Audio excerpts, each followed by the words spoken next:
Hello, my name is Tia, also known as Costume Fiend, because I'm both evil and excessively fond of dressing up.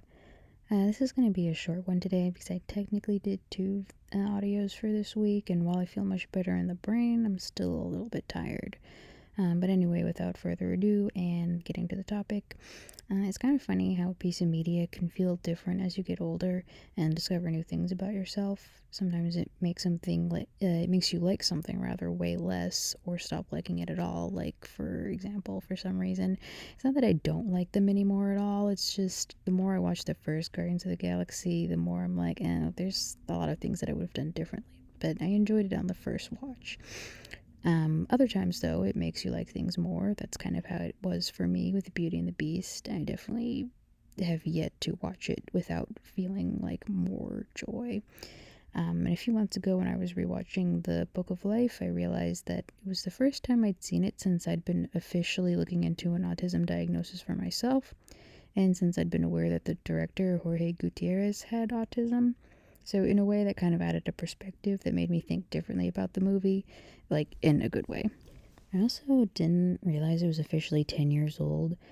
So, combining that with the fact that Dia de los Muertos, aka the Day of the Dead, was yesterday, I figure now's a good time to blab about that. The basic plot involves a love triangle, the Day of the Dead, obviously, and a wager between two gods that have a clearly on again, off again type of relationship. Love triangles can be hit or miss for me, but I think the one between Manolo, Maria, and Joaquin was done well, all things considered. Actually, now that I think about it too, the whole plot line of a jock father and artsy son is also one that I find to be a bit overdone. Not that we don't need those stories, I personally don't, connect as much. But again, I don't mind it here.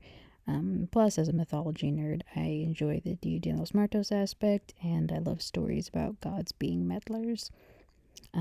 Now, what does that have to do with autism? I'll explain. The movie officially opens up with a group of kids who arrive at a museum on a clearly shorter bus and are pretty much called the troublemakers. Despite the fact that my neurodivergence wasn't clocked as a kid, I feel like even when you're young, you notice the ways you process the world differently. And while the existence of the, special education programs that we have can be important, it does cause there to be a kind of distinct separation in your mind between the quote unquote regular kids and the quote unquote special kids. And if you're a, special kid that ends up with the, regular kids, it can definitely cause problems on occasion.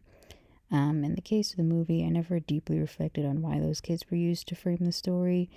But now that I know what I know and I kind of have an extra appreciation for the way the kids were treated by the tour guide, who, spoiler alert, turns out to be the goddess La Muerte in disguise.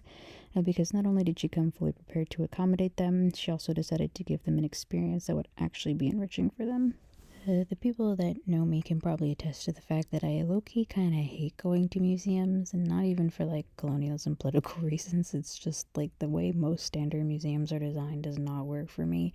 I get bored pretty quickly, and yeah, so between that and my aforementioned love of mythology, that's kind of exactly why that setup hit differently now, and that's even before the main events happen. In the main plot, aka the story within the story, all three of the main characters are a bit isolated in a way. Manolo comes from a family of bullfighters, but was more into music. More on that specifically in a moment. Maria did have slight, not like other girls' energy, but I was fine with it here, in part because a case could be made that her inability to fit in was related a bit to neurodivergence, as well as her rebellious spirit, which I suppose you could also connect to neurodivergence if you wanted. Last but certainly not least, Joaquin's isolation is a bit different because he didn't seem to have any living family, and despite the fact that he was seen as a hero, he didn't actually have any close friends outside Manolo and Maria.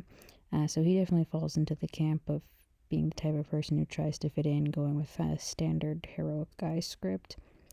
The whole magical bet and love triangle thing was because La Muerte and Xibalba made a wager to see who would win Maria's heart, with La Muerte picking Manolo and Xibalba picking Joaquin. Ultimately, Maria picks Manolo, and if you follow any of Jorge Gutierrez's work, you'll probably pick up on the fact that the two of them are actually related to his characters from Maya and the Three and El Tigre. Super great soulmate stuff. Also, not always my jam, but I do like the way these stories are connected, and I definitely recommend Maya and the Three.